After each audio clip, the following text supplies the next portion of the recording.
Well, kids, we're back. And that's right. It's the Resilient Entrepreneur Podcast. This is Kevin Johnson of Leverage Consulting. And on today's podcast, I'm going to talk about one of the most important things to you and your business that you're probably ignoring or avoiding, maybe. And what is that thing I'm talking about? That would be numbers. And yes, I know, as soon as I said that, some of you are probably like, no. And, interesting, there have been numerous, as of the time that I recorded this podcast, I'm just sitting here trying to remember how many times this week our conversation with clients has gravitated to or from some discussion about numbers. And when I work with a client, one of the things that we're doing is we're trying to figure out what's going to make a big impact to their business. Do we even know if they're making an impact now? And I want to provide a couple of different examples to you, different things that would be done in what I do with clients. So many of you are always, maybe all of you are interested in more business. And, there's an example this week where one of the clients, their schedule's just not as busy as it should be right now. And just really a little bit of digging, and we can find things where when you think about where do you get new business from? So for this person, some of it is referral, some of it is due to advertising. So we can just make it really simple like that. So we can literally start going in and looking at where are we getting our new business from, and then where does that come from? Where did it come from historically? So it could be that one of those two branches from which our new business comes from, maybe one of them is dying off a little bit. I think it's very easy to look at your schedule and say, well, we're just not busy like we should be.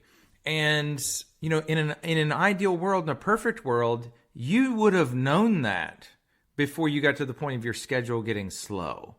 And we know that because we're watching particular numbers. It's not that you have to look at absolutely everything under the face of the sun. I mean, let's face it, there are numbers that you need to know. And if you, for example, had a blood pressure cuff at home, if you had a pulse oximeter at home, if you have a thermometer at home, just those three things alone, you can take key stats just to find out, if you're not feeling quite right, you feel like, I'm getting sick, and you go take these three things, or take these three measurements, and maybe you're feeling ill because there's too much pollen outside, and that's making you feel like you're getting a cold or the flu or something. So we can start narrowing things down, and mind you, this is not medical advice, just giving you an example. If you're in tune to doing something like that, we can do the same thing with your business, because really these numbers are nothing more than looking at the health of your business and trying to figure out, where does it come from? How do we keep this thing going? How do we build it? So in this example, we can look at these two branches of where new business comes from. Part of it's referrals, part of it's from advertising. And advertising is one great big umbrella for, social media and web and SEO and paid per click and all those different things. So we can evaluate, where is it coming from? Is one of those two branches dying off?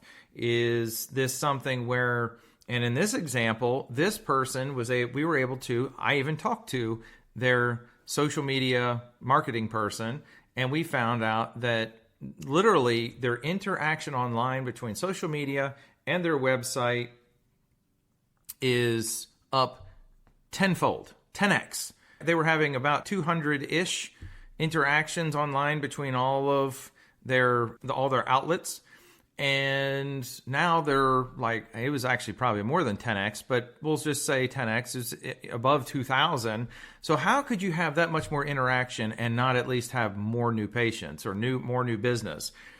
It just doesn't seem right. So then we can start going in and diving into, well, is there something else going on here? Do we have something where we're not capturing these folks when they come to our site or they see our Facebook page or something else? Is it that something about our process is not allowing these people through the front door? And as absurd as that sounds, I see stuff like this all the time. But we can figure out, is it they're just not getting to the door? Is it we're not doing something with them when they get to the door? Are we turning them away in some way? But that's where numbers and information helps us make decisions and focus in on the right things, as opposed to the shotgun approach of everything is terrible, because it's not. It's usually one or two things, but we have to diagnose it so we can then treat it. A second thing was, another conversation I had was with someone else that has multiple businesses. They're a great entrepreneur. They're always, their motto is, yes, we can do that, which is awesome, because they're willing to jump in and do new things and different things and try things that it's going to generate another stream of income, another business. And interestingly enough, when we start getting into it, we don't even know if some of these streams of income or these businesses are even profitable. We don't know if this new thing we started is actually working out. We don't know if a particular element of our business is even generating enough income to pay for the overhead. And it may be that the income from another aspect of the business or income from another business that they own is actually offsetting this business. So we need numbers. And in that case, I was actually helping them figure out how do we gather the information? How do we get the information in a way that we can actually evaluate the results at our fingertips, dissect it in different ways, so it provides us great information like a doctor would evaluate a patient and figure out and diagnose what's going on and how do we treat it. And that's exactly what we'll end up doing for this individual as well, to help them diagnose the results of what's going on, and then treatment plan how we actually go in and basically figure out what's going to help this entrepreneur get from where he is today to a point where he's making more income with less stress. Because at the end of the day, that's my motto for every client that I work with: more money, less stress, every time. So the last one, which even plays into the second example that I provided you and a bunch of other ones, and that is just time invested. So there's a number of people that I work with. They have more than one stream of income or more than one way that they can make money, and we start looking at how they invest their time. Some of it we can leverage the individual's times, and we can figure out the highest and best use of the individual, the entrepreneur, the owner, their time, and figure out how do we utilize that time. And I will tell you, in the next podcast, I'm going to talk about that next topic is going to be one you'll want to listen to if this is speaking to you right now. But going back to time invested, we start figuring out the amount of time that they spend in this area, and then what is the opportunity to do more, and also what is the ROI, or return on investment, for the amount of time that we spend in that area. So in the last example, I talked about the individual has numerous businesses. Imagine if you took 5 and spread them out. And we can't do these things by feelings, because there's all too often we might see a really big number. We might see an income number is huge. But what if we did all the rest of we went through the rest of the profit and loss or the income statement, and we figure out, great, you're bringing in millions of dollars, but you're also spending millions of dollars to keep this thing going. It looks awesome, but evidently you're making someone else rich, not yourself. So we can go through and figure out, is this just a way we need to tweak that business to make it more profitable? Do we spend less time in that business? Do we leverage you in that business? And then we go to others. And maybe there's other ones where the profit is extremely high, but we don't spend any time on it. And doesn't that sound absurd? But see, that's getting back to looking at, sometimes with the entrepreneur, we see patterns where we gravitate towards certain things. Maybe it makes us feel good, or maybe the old business that does huge numbers is one that we just have a gravitational pull to because it's what we've always done. But this new one, we just dabble in it. We don't really do a lot with it, but it's the thing that's the most profitable for that individual.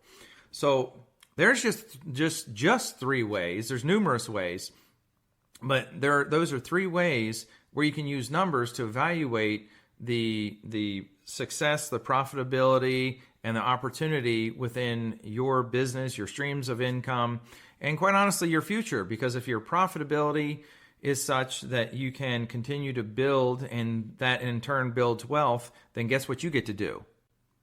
Retire early, or at least have the option of retiring early.